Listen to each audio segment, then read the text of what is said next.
from me. When I was a young rookie dean at the University of Regina, just arrived, so young rookie meaning, new in the job, so relatively young, and an entrepreneurial colleague of mine named Peter Catania says, wouldn't it be a great idea to invite the Deputy Minister of Energy of the province of Saskatchewan to come and give a lecture? And I have this class, so we got an audience, no issue, students come to classes and whatnot, so we just invite the Deputy Minister. So I said, great idea. And why did I say that? Because I wanted the department of the Deputy Minister to give the university some money. Right? So that was the motive. So we set the date, Deputy Minister comes, I received the Deputy Minister, and then we have a quick conversation in my office, so we go down to the classroom where he was supposed to give the lecture. There's a significant challenge waiting for us in that classroom. There's nobody there. So the Deputy Minister, myself, and the professor who invited him. So of course he had to make on-the-spot decision. So we had to cancel the lecture and apologize to the Deputy Minister, which is not what I intended to do as Plan 1. So I said to my colleague Peter, Peter, why don't you give company to the Deputy Minister? Let me just check whether there's some confusion with respect to the location of the classroom. I was not, of course, going to chase students. So what I did was I called my office. So my assistant's name was Carol. I said, Carol, please shut down the entire office and bring all this staff and more, anybody you can find in the corridor, bring them to this classroom. So 5 minutes later, Carol leads a group of people, 15, 25, whatever, so they come and then we proceed with the lecture. So this event actually is better than that. It's like a graduate class. Well, it is indeed my pleasure to be able to join you today when you're trying to celebrate this event to show my solidarity, my support for diversity at our campus.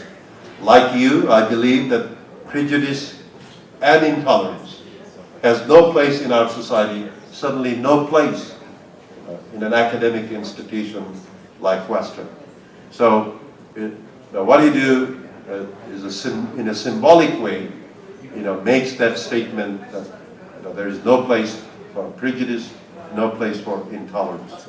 At Western, we aim to uphold the ideals of respect, diversity, inclusivity, and of course, freedom of expression. So these are core values that are so essential for any of our academic institutions, and of course Western is no exception. From time to time we get ourselves into controversial issues, and when you stick to your core principles, you have the tools to deal with those core issues.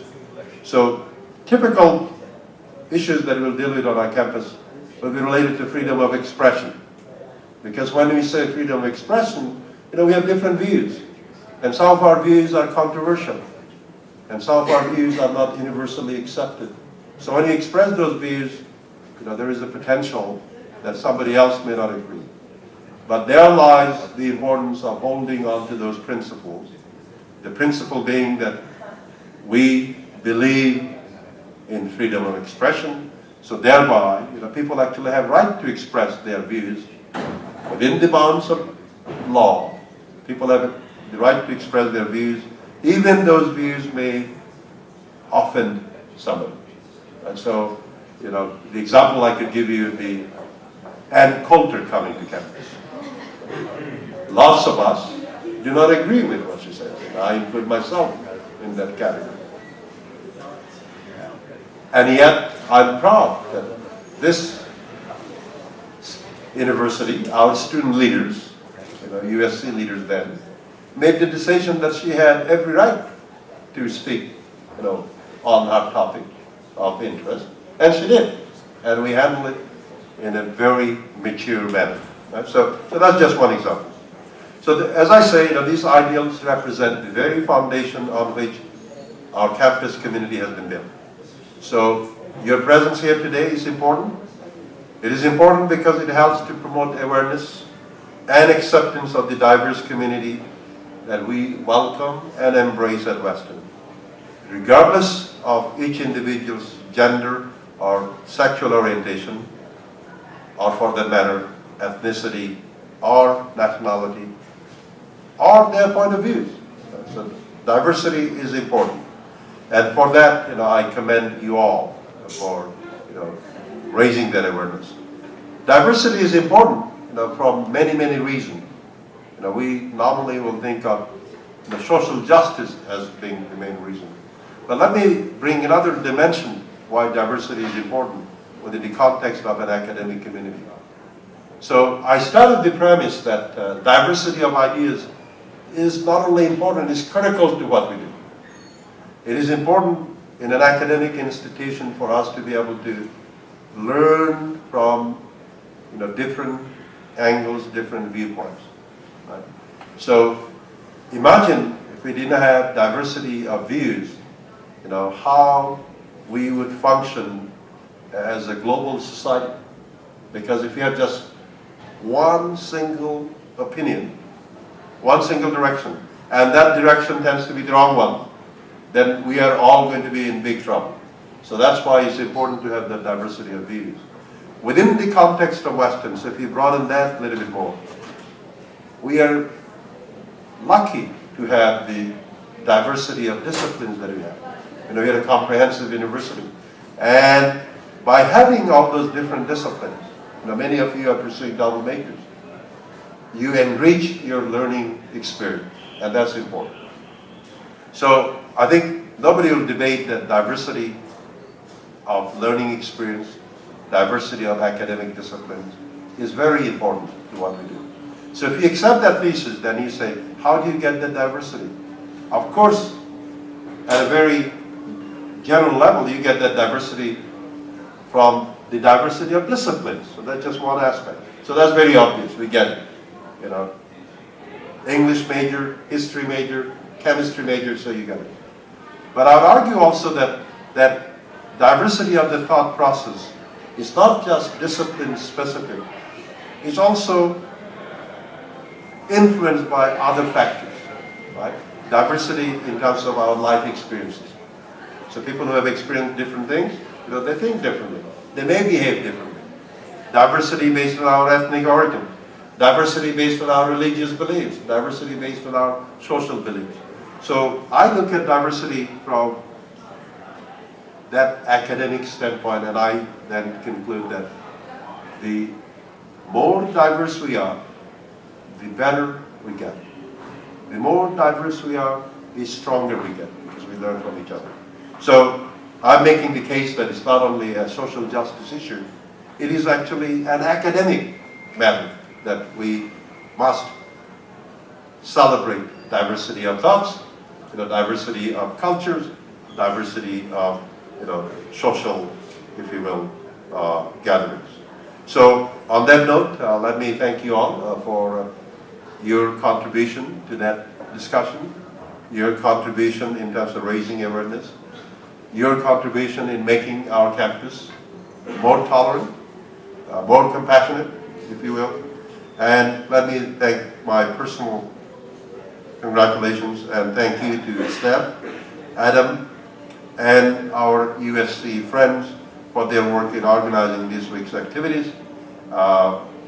As you can appreciate that I play many different roles, and as soon as I'm done here, I'll be making one more speech, and a good one. I'll be thanking the volunteers who work year after year after year to make our convocation the best in the country. So there are army of volunteers, so I'll be thanking them. And those of you who like my job of making speeches and thanking people, I have a little bit of advice for you. I'm the 10th president of Western. I'll not be the last one, so there'll be 11, 12, 13, 14. And you have a formula how to become president. Study hard, finish your degree, go to graduate school, become a professor, and a few more steps. That someday you may find yourself in the podium making speeches. Thank you very much. Just like 2 words.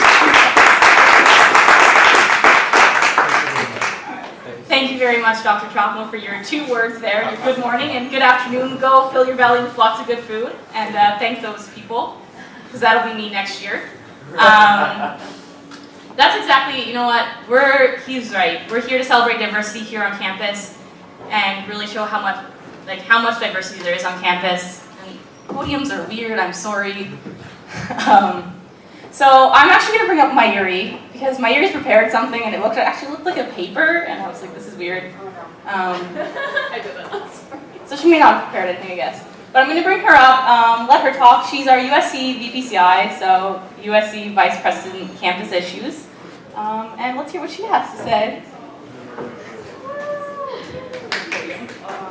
Podiums are weird. I actually didn't prepare anything, but I did walk here with a folder so as to condense stuff that I had, so that worked really well.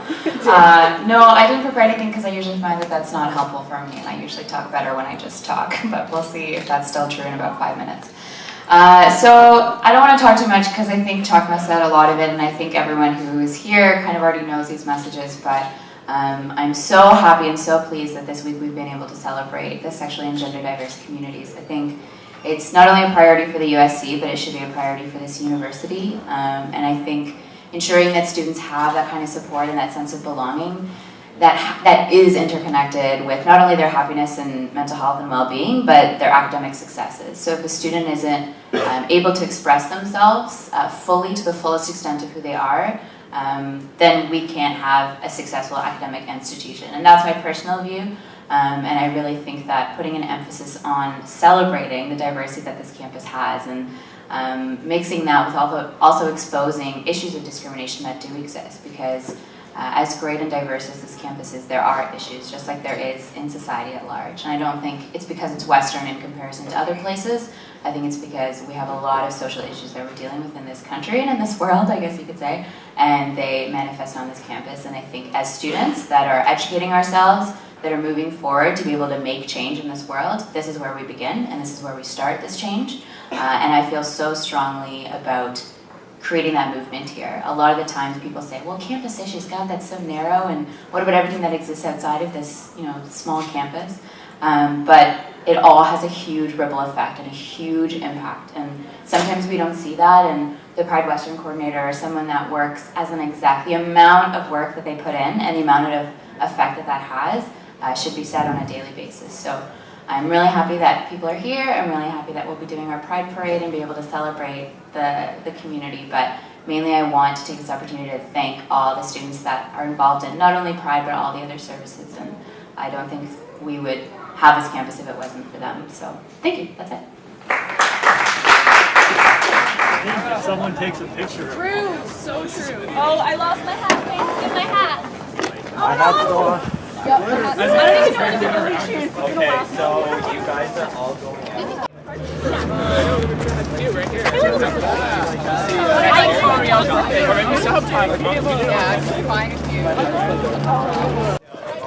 What if we started singing 99 bottles of beer? Hey! Ho ho! Homophobia's got to go! Hey hey! Ho ho! Biphobia's got to go! Hey hey! Ho ho! Transphobia's got to go! Hey hey! Ho ho! Homophobia's got to go! Hey hey! Ho ho! Biphobia's got to go! Hey hey!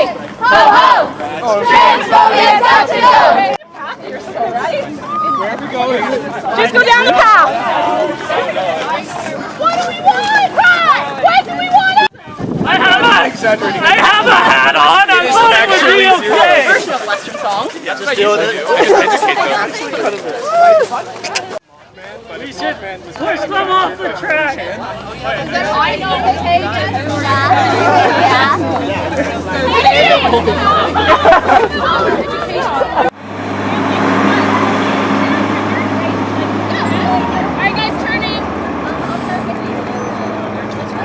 Yeah, PrideWestern! Woo!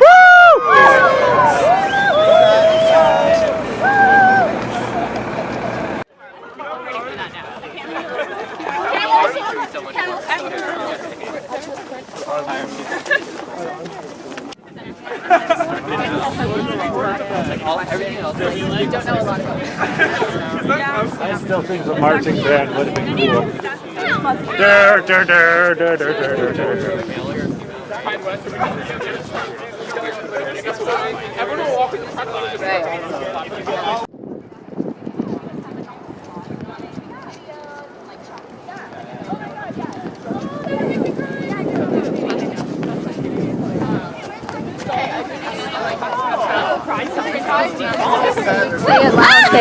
I'm sorry.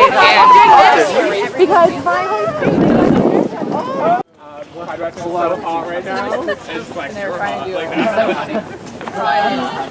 Like that.